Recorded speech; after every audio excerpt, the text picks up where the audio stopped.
Horizon just home switch reaction. This is, after a long time, a Warhammer video, and it's about Gork and Mork. I've been waiting for this video. This is why I'm doing it right now. Because the ORK gods, it's really interesting, right? Like, Warhammer has a lot of gods. But when it comes to Gork and Mork, it's like anything orc related is really interesting. And a Gork and Mork is like one of those things that I've been like, I need a good video about this. And majorkill is always like a short and sweet video, like 10 minutes, rather than other channels which is like long as documentaries, which is not bad, but it's like hard to react to that one, right? Even if I do react, people don't usually have that kind of attention span. This is going to be really interesting, right?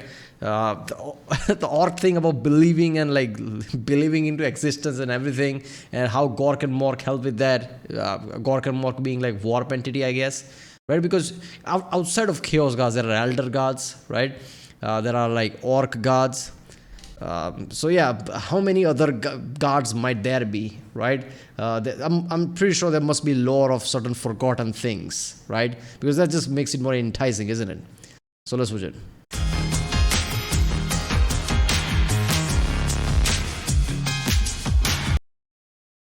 G'day guys and gal. When you think of orcs, you don't really think of religion. However, each and every orc is extremely devoted to their gods. They are indeed the holiest of all races, as all he should have sewed like whole like cape and everything, like Christian style garb wearing orc. AI or something, religious orc.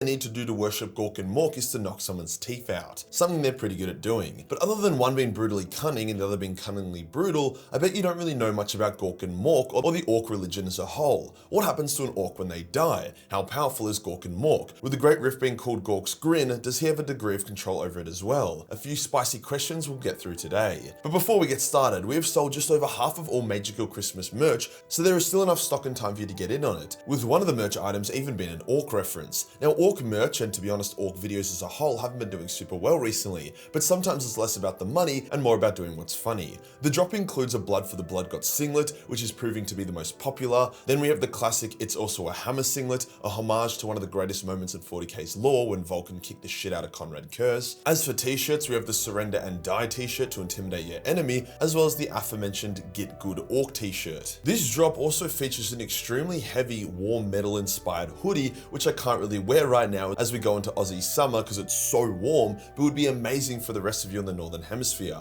This hoodie is partnered up with an equally warm pair of track pants, or sweatpants, or whatever you want to call them. Oh yeah, right, like, I don't know why it's like, yeah, this like Southern Hemisphere is like opposite, right? Like, so most of the world, 70+% of people which lives in like Northern Hemisphere, winter for them. But like Australia and places like that, right?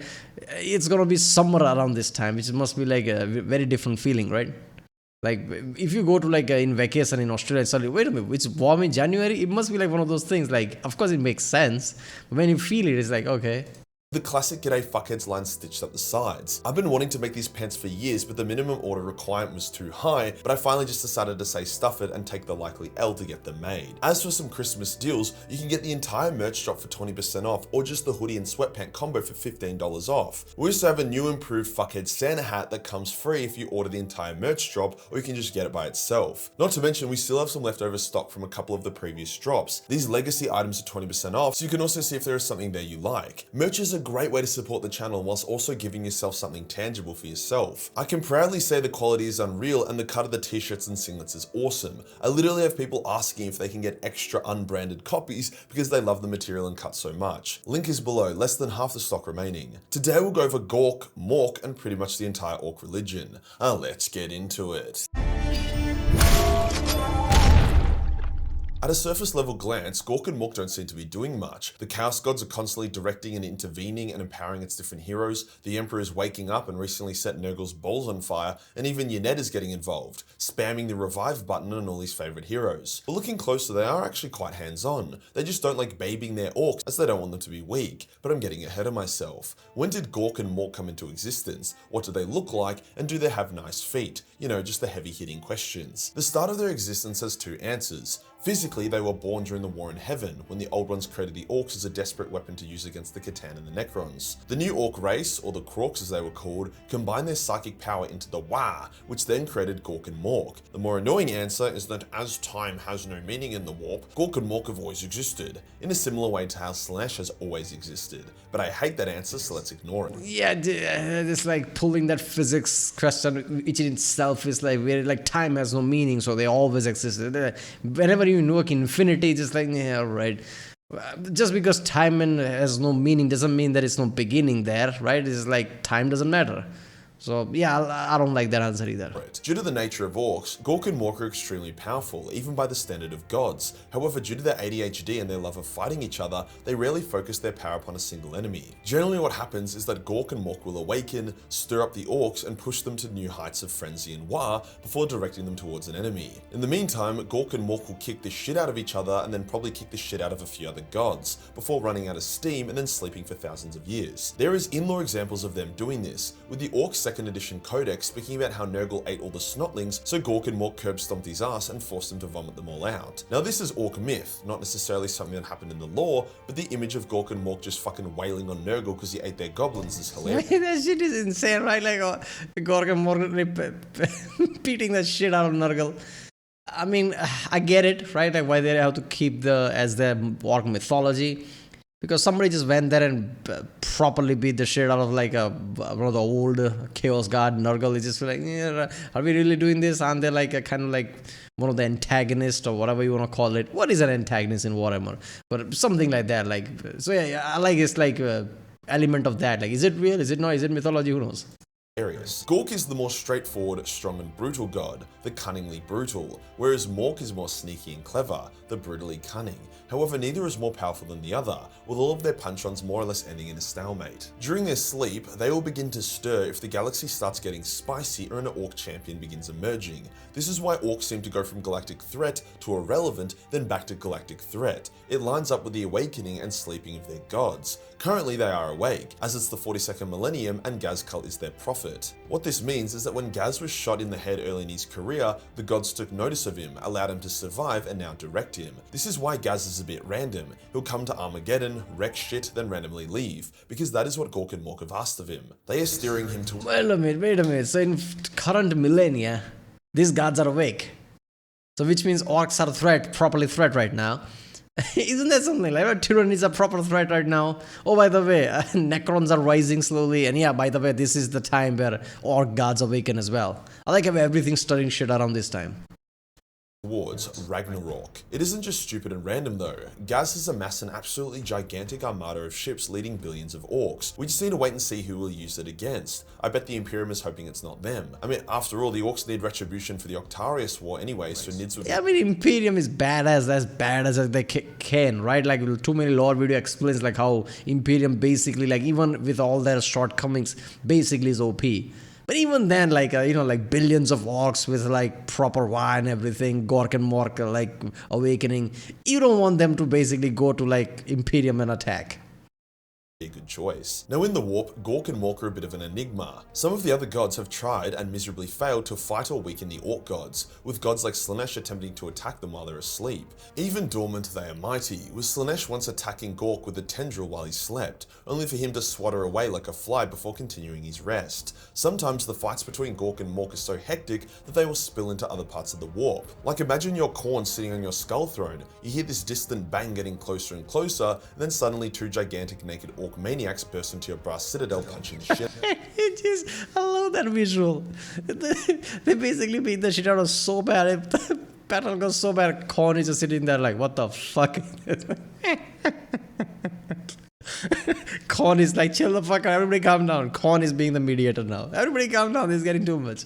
Out of each other, crushing your demonic legions, before bursting out the other side and then continuing on. That is literally Gork and Mork, and there's nothing anyone can do about it. In my video describing which god was the most powerful, I had Gork and Mork at the top because they can do whatever the fuck they want and no one can stop them. The only thing stopping them is— Really? Is that really true? I get it, like in every mythology, proper gods always have some OP elements to them that automatically makes them OP in their own way. So basically all gods are OP in that way, like they all have elements and nobody can do anything about it. But Gork and Mork can basically do whatever the fuck, and like, oh, even the Chaos Gods basically have to put up with it. Is that the element? I'm guessing it would apply the same thing with the Chaos Gods. If they wanted to do something, they can do whatever the fuck, and nobody can stop them either. So I guess gods are so powerful, like they cross certain threshold that just makes them like untouchable themselves because they get too busy or distracted. Now Gork and Mork live somewhere called the Great Green, the section of the warp controlled by the ORK gods, further adding credit to the argument that the Chaos gods don't control the warp and they need to settle the fuck down about trying to claim everything in it. The Great Green is where the gods sleep and reside. However, as stated when awake, they love rampaging around. It's also said that the Great Green is where orc souls go when they die, at which point they're reincarnated and reborn to fight once again. Brave, strong orcs reincarnated as orcs, weak or cowardly orcs reincarnated as snotlings. Now this is orc myth, not stated fact, however I am leaning towards it being canon lore, as Chaos always expresses its frustration with the orcs, since it's really hard to corrupt them and dead orc souls cannot be consumed by the Chaos gods. So them going to the Great Green for reincarnation makes sense, especially when explaining why orcs seem to be so intuitive and just know how shit works. It's because in past lives they learned. This isn't the only example we see of a non-Chaos god taking the souls of his followers and keeping them away from chaos. Yened, Gorak, and even the Emperor have been known to do this, so why not Gork and Mork? Now a lot of what I'm saying seems to make the warp gods a lot more tangible than they should be. Gork and Mork physically punching each other in the warp, whereas other lores describe the gods as more so intangible concepts and reflections of our own emotions. But no, Gork and Mork are quite physical. When Vulcan tackled the beast into a vat of raw Wa energy, he saw a vision of Gork and Mork punching the shit out of each other. Yeah, but I like to think that because they are, intangible certain gods, it's like because they want to be, they're gods, right? Like, it's just like, why bother with physical shit like that? Well, Gork and Mork is like just like fight and just like basically orc things. So they're like, they don't care. They just punch each other and all that. Like, imagine like Chaos goes, no, not them again. Let's just like hear fighting in the distance. You don't imagine like Korn or like, Zinch or whatever, just fucking with certain orcs or group of orcs. And Gork and Mork just getting pissed off and just banging on the like warp diamonds. And they're like, sort of the light, we are not at home. Nobody move. They're just like, open the fucking door. The beginning of time. Other gods have been described as having a physical presence as well. This is a canon artwork of Khorne. Nurgle and his cauldron have been described as physical. Slaanesh was literally chained up in Age of Sigmar, which while is a different setting, shares a lot of the same themes and gods. Even Zinch has been given a physical form in certain scenes. So Gork and Mork punching each other isn't super far-fetched or some kind of metaphor. What is their end goal? Through their profit, Gork and Mork want to conquer the galaxy and bring the Great Green into the physical universe, a paradise where orcs can non-stop fight each other and constantly reincarnate. However, they don't really want this to happen in all honesty, as they love the state of the galaxy and its diverse choice of enemy. Orcs fighting orcs non-stop would get boring, so whilst the galactic Great Green is cool and all, Gork and Mork are just happy to be here. What's up with Gork's Grin, aka the Great Rift? After all, it was a creation of Chaos, so how come the orcs can seemingly use it to their own ends? Well, as I've said, as much as Chaos hates to admit it, they don't control the warp. They are a dominant force, but there are many other players. Gork can use the Great Rift as well, so when an orc fleet enters it, he will guide them to pop out. This is the thing, what is a god, right? I've said this in another Warhammer video. Like, Chaos gods don't control warp. Nobody controls the warp, but warp exists. Like, it's the age-old question, why anything exists. What is like true, like Christian-style God, the God who created everything? So is there something like that exists in this one? Like, I get it, like we talk about like warp was created because of like all this, like, but still like there must be the reason why. It's like gravity. We can explain why, how gravity works. Every single property, even like why gravity exists, why does mass have gravity, like how the fuck are you supposed to answer that? So there must be like something like a warp, like why does warp exist? Oh, our emotions and all that, like our souls, but why? So these gods are like gods as in like how Thor and like the gods are there, right? Olympians type of way, not Christian style gods, like who basically created everything, controls everything, who knows everything, that kind of like the god, right? So Warhammer could basically slowly go towards that element as well, like explain if there is one true god who created everything. That would be very interesting, but keep it vague, because if they don't keep it vague, it's just like okay, like this is the god, what is the point of anything else? It's like the god is just here, everyone is like powerless against that. So keeping it vague would create mystery in everything. near a battle. As such, more and more orcs are just yeeting themselves into the rift and appearing where they're needed or want to be. It's similar to how the opening of the Great Rift has empowered and semi-awoken the Emperor by flooding the galaxy with warp energy. What other ways, beyond being a menace in the warp and guarding Gazkal, do Gork and Mork work their magic and affect the setting? Well, when an orc mech boy creates an orc gargant, or heaven forbid, a mega gargant, he does so after receiving a vision and guidance from Gork and Mork.